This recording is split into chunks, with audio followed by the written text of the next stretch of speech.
wunderschönen guten Morgen zur 5. Folge von unserer Tour mit Genuss durch den Thurgau. Ihr seht, wir sind gerade auf dem Wasser, wir sind auf dem Bodensee und zwar sind wir unterwegs nach Altnau. Und dem Thema widmen wir uns heute auch ganz stark. Altnauer Öpfeldorf. Gestartet sind wir heute Morgen in Güttingen. Mit dem Velo sind wir bis nach Huttwil gefahren und jetzt im Moment mit dem Schiff fahren wir zurück nach Altnau. Dort machen wir den Öpfelweg. Viele von denen, dem Lisi, Emma oder der Freddy, da schauen wir dann noch und da erfahren ihr ja logisch auch hier in dem Video. Essen tun wir auf dem Feierlerhof, den schauen wir auch gerade an und dann können wir ein paar echt coole Aktivitäten machen. Am Nachmittag sind wir dann noch auf dem Öpfelweg unterwegs, weil es gibt einfach so viel anzuschauen auf dem Öpfelweg. Und am Abend übernachten wir in Güttingen in der Seemöwe. Ja, wir sind ja im Ostindien, oder? Da passt ja das Thema eigentlich optimal zu unserer 5. Folge. Wir sind sehr gespannt, was passiert. Und wir sind ja auch ganz kurz nach der Öpfelblüte und die letzten prachtvollen Blüten, die fangen wir jetzt heute auch für euch noch ein. Los geht's, kommen mit!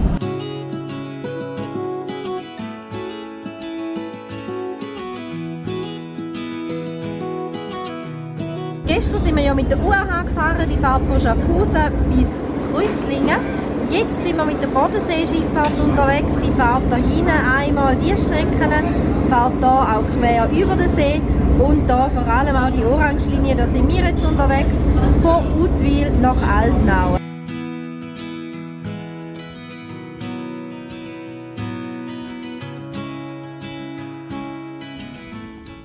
Wir sind in Altnau angekommen und das ist nicht einfach irgendein Steg, sondern der längste Steg vom Bodensee.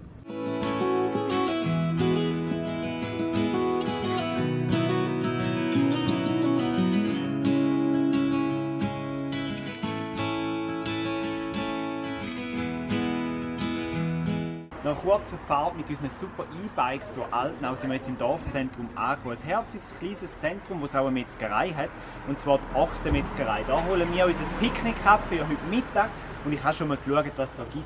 Thurgauer Äpfelwurst, Wattinger Stumpen oder Currywurst, stehen super fein. Wir sind mega gespannt, was uns anbietet oder was uns mitgeht und gehen wir mal schauen.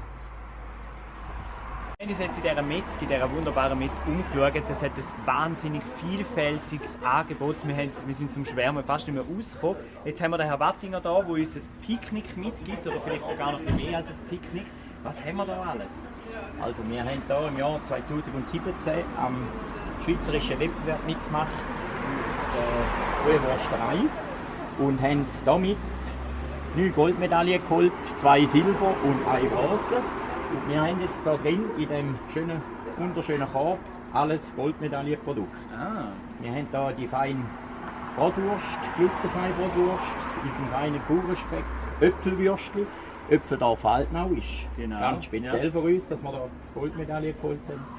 Dann haben wir unseren Bankli, den feinen Stumpen, die Schweinsbratwurst, den Schwarzenmagen und dann unseren Jubiläumsschinken.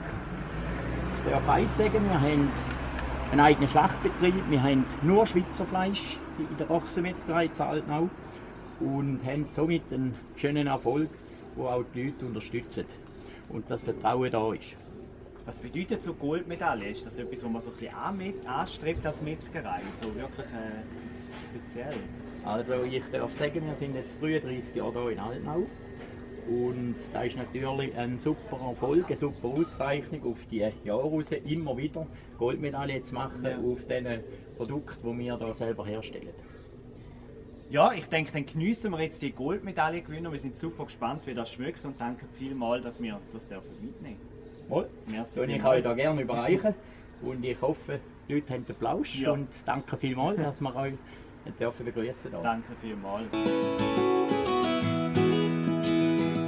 Bevor wir die Goldmedaille gewinnen, jetzt auf dem Feierlerhof bei einem feinen Picknick essen, tun wir noch etwas. Wir haben ja hier die 3 verschiedenen Äpfelwege, die Lisi, die Emma und der Freddy. Auf dem Plänchen sieht das dann so aus. Wir sind im Moment hier beim Feierlerhof, wo wir die Sachen abgeladen haben, damit die schön kühl auf uns warten können. Und haben jetzt vor, um hier den grünen und den roten Weg zu machen. Also die Lisi und die Emma, die kann man nämlich beide mit dem Velo machen. Und am Nachmittag gehen wir dann wahrscheinlich zu Fuß noch den Freddy anschauen.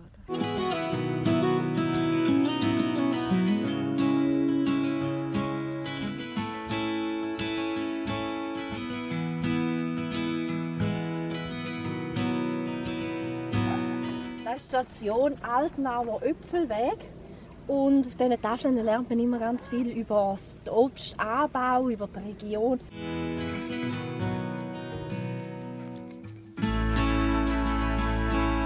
Es ist schon immer wieder spannend, was man so als Thurgauer alles nicht weiss, oder?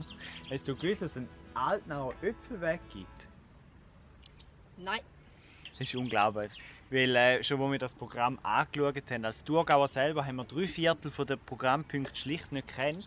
Und wir lernen gerade den Thurgau eigentlich ein bisschen neu kennen und vor allem neu schätzen. Es ist so Und manchmal kennt man den Ort und weiss, wo sie sind, aber ist irgendwie selber noch nie dort gewesen. sollte man einfach mehr so dem Schlagwort «Die Hai ist am schönsten» nachgehen, weil eben, man fährt 15 Minuten, macht den Thurgauer Öpfelweg, ist mit der UAH unterwegs oder geht noch bei der Ochsenmetzgerei Wattinger vorbei.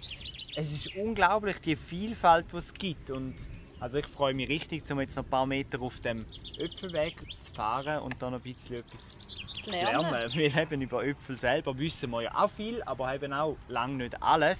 Und darum sind die Infotafeln wie jetzt gerade hier echt praktisch, dass man mal ein bisschen etwas lernt. Und ich glaube auch für Kinder ist das echt spannend, weil zum Beispiel auf dem Baum hier darf man dann sogar umeinander klettern und das ist ja offiziell erlaubt.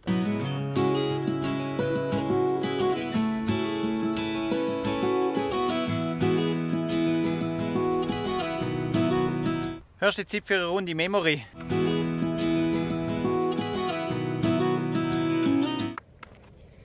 Steffi hat gewonnen. Und zwar 8:2. Ja. So ist das manchmal bei uns. Kenner. Starkkind. Weiter geht's.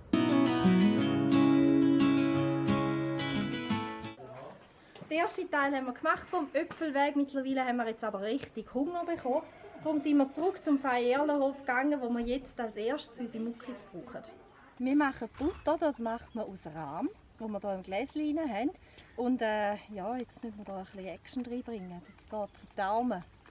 Jetzt schütteln wir so lange, bis wir da innen einen Klumpen Butter haben, wo wir dann nachher aufs Brötchen streichen können. Wir sind hier auf dem Feierlerhof. Du hast uns vorher schon so ein bisschen erzählt, dass ihr eben das auch mit Schulklassen macht. Ihr seid ein Erlebnishof. Da kann man hinkommen und ein bisschen den Bauernhof erleben. Ja, wir sind ein Bauernhof, der Freude haben, wenn die Leute kommen. Wir haben uns darum auch aufgetan, dass die Leute auch dort durchlaufen dürfen. Wir haben auch Ferienwohnungen, wo Familien Ferien auf dem Bauernhof machen. Und die Schulklassen kommen eben für das Angebot Schule auf dem Bauernhof, wo man verschiedene Sachen zeigen. Dort ist natürlich die Kleintiere sind wichtig, da oben, die sie streicheln und machen. Wir haben auch Firmen, die ihre Events bei uns machen. Und dann kommen auch so Sachen auch mit drin. Und natürlich jetzt so das Babelzelt ist etwas, das züchtet. Und selber haben wir einen Hofladen, wo wir alle unsere Produkte, wir sind vor allem ein Obstbaubetrieb, wir haben noch Kühe, Ferienkühe haben wir, nicht zum Melken. Ah, okay. Ja, die kommen einfach 2 Monate vor dem Kälte zu uns. Sich langsam Ja. etwas. Nachher waschen wir den waschen. Und dann ist das schon fertig. Da kommt noch jemand. Hallo. Da ist Melanie vom E-Karthof. Sie ist dort zuständig für Marketing und Verkauf. Und schaut mal, sie bringt uns noch mehr feine Sachen. Bald sind wir bereit für den Mittag. Bald haben wir alles zusammen. Danke vielmals, dass du uns die Sachen bringst. Was haben wir denn da alles drin? Also wir haben ganz viele verschiedene Gutzlis. Das sind unsere Bestseller, das sind unsere Mandelblättchen. Die sind alle von Hand geschnitten, von unseren Leuten. Dann haben wir, das ist noch selber, Dinkel-Leckerli, so ein analog Basel-Leckerli, aber auch selber gemacht, handgemacht. Dann haben wir noch Mandelstängeli. Dann haben wir noch eine Spezialität, das sind Ingwergutzli. Das ist etwas ganz Spezielles. Ja. Und dann haben wir noch verschiedene Fruchtaufstriche, die wir mitbringen. Sie haben Fruchtaufstriche, weil über 60% Fruchtanteil ist anstatt Zucker. Dann haben wir unsere Bestseller, das Erdbeere und selbstverständlich die Aprikosen mitgebracht. Du kommst vom E-Karthof. Was kann man bei euch so ein bisschen erleben? Kann man euch auch besuchen? Und Sehr gerne, jederzeit. Also wir sind eine Institution für betreute Mitarbeiter, betreute Menschen. Bei uns kann man leben, in die Schule gehen, arbeiten. Wir haben 7 Werkstätten insgesamt, eben Bäckerei, eine Einmachküche. Wir haben eine Schreinerei. genau, da gibt es dann so schöne Sachen daraus raus. Wir haben eine Molkerei, wir stellen selber Joghurt her. Wir haben eine Gärtnerei, eine grosse, die Kräuter und Tees herstellt. Ja, jederzeit herzlich willkommen, wer zu uns möchte. Unsere Leute freuen sich sehr. Wo findet man euch? In Lengwil. Das ist etwa 10 Minuten von hier, wenn man sich nicht verfährt, so wie ich. Ja, wir sind ca. 500 Leute dort, also Betreute und Mitarbeiter. Man kann bei uns essen, man kann bei uns verweilen, man sieht auch, so wie hier auf dem Bodensee. Wir nehmen die Produkte jetzt sehr gerne entgegen und probieren uns dann hier durch. Danke vielmals. Danke dir vielmals.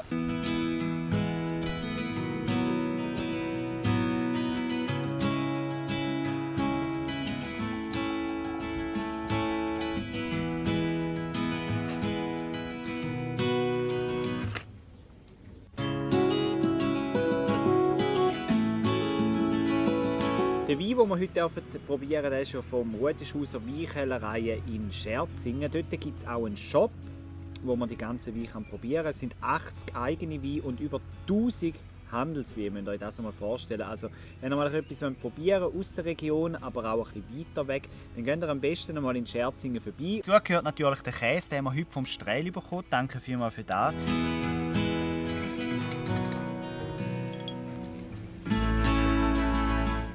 Jetzt müssen wir auch noch testen, ob wir wirklich wahre Schweizer sind und schauen, ob wir den Äpfel auf dem Teller treffen. Zielwasser haben wir ja gehabt, oder? Jawohl. Oh, Yeah. Aber nicht. Ernsthaft? Da unten ist er. Schaut da. Es gibt nur einen Wilhelm Tell und der bin ich. Die Steffi hat die Äpfel nicht einmal getroffen und ich habe ihn gerade zweimal getroffen. Ich habe Memory gewonnen. So kann es gehen. Wer jetzt das auch mal ausprobieren und schauen, ob der wirkliche Wilhelm Tell ist, dann geht ihr beim Feierlerhof vorbei und schiessen auf den Walterli. Viel Glück! Nach dem herrlichen Mittag zu 4 wir haben es ein bisschen zusammengenommen. Und dem Äpfelschiessen, das ich gewonnen habe, das ist noch ein bisschen, ja... Er hat noch ein bisschen Höhe. Auf jeden Fall gehen wir jetzt weiter auf dem Äpfelweg. Wir haben uns entschieden, zum Lisi, ich glaube so heisst sie, fertig machen, die rote Tour. Und für das können wir nämlich gerade hier direkt beim Feierlerhof starten und weiterfahren. Und wir fahren dann so auch schon ein bisschen Richtung Güttingen, wo wir ja dann zu Abend geschlafen haben.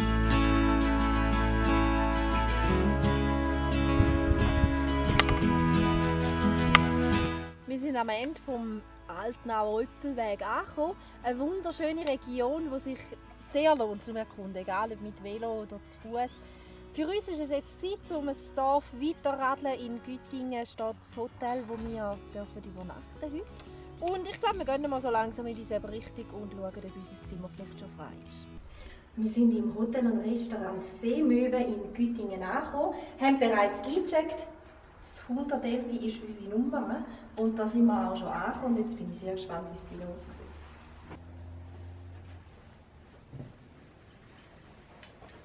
Einmal ein Teppich, etwas Neues. Was mir sofort ins Auge sticht, ist eine grosse Zimmerpflanze. Echt? Und hell. Schön hell ist das Zimmer. Und groß, natürlich auch. Ja, und die Seesicht nicht zu vergessen. He? Oh ja, habe ich ja gar nicht gesehen. Fantastisch. Da haben wir den See.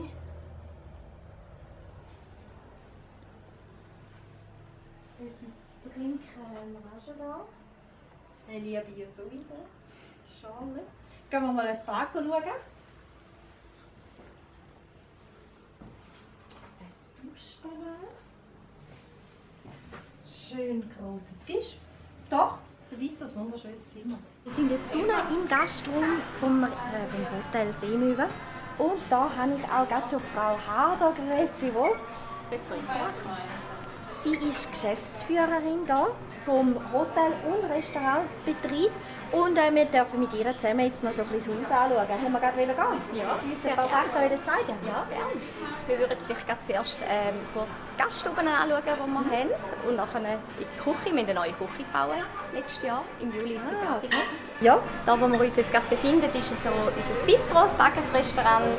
Ist im Landhausstil. Ich sage immer, man fühlt sich ein bisschen wie in Österreich, oder? So mit dem Holz.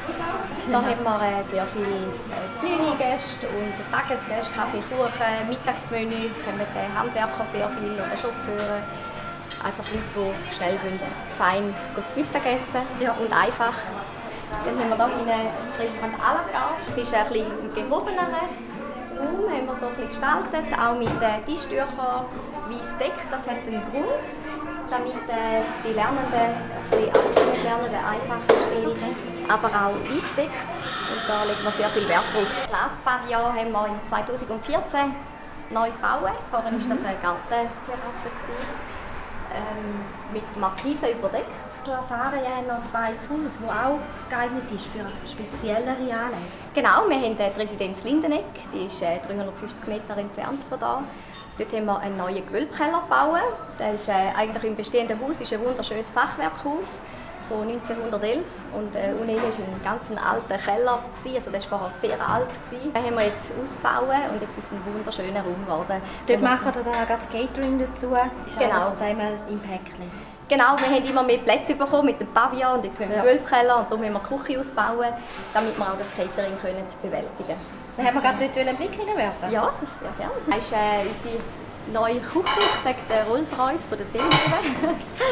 Riesig, oder? Ja. Kann ich jetzt das einfach nicht fühlen, oder ist es wirklich eine riesige Küche? Es ist riesengroß, die war vorher nur ein Detail mit warmer, kalter Küche und hinten dran noch eine kleine Spüle, die ist jetzt massiv grösser geworden. Ja, da ist auch unser Bischof oben mit der wunderbaren Seesicht.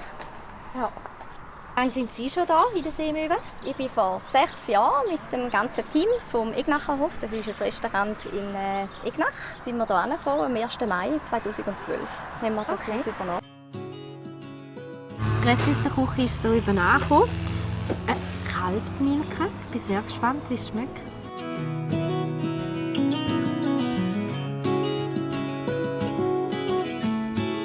Am Mittag haben wir ja mit Rottischhauser Wein angefangen und so tun wir heute auch enden. Für mich hat es einen Weissen gegeben. Der Louis ist eher auf der Rote aus, passt natürlich auch zu unseren Menüs. Ich würde sagen, Prost!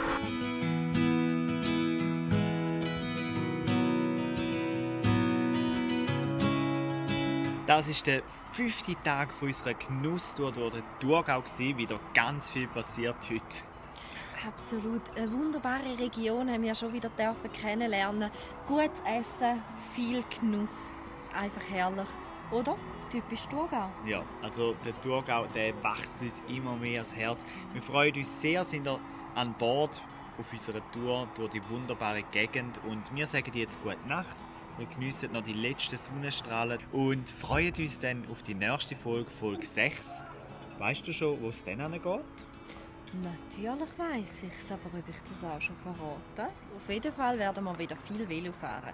Ihr werdet es sehen, bleibt einfach dran und schaltet das nächste Mal wieder rein, wenn es heisst genussvoll durch den Thurgau. Bis dann. Tschüss. Alle Videos zu unserer Thurgauer Genusswoche findet ihr hier unten in dieser Playlist. Abonnieren könnt ihr unseren Kanal hier. Und zum Schluss gibt es auch noch einen Wettbewerb. Wenn ihr nämlich einen Gutschein für einen Thurgauer Geschenksaras gewinnen wollt, dann findet ihr alle Informationen hier oben. Achtet euch auf Buchstaben und viel Glück!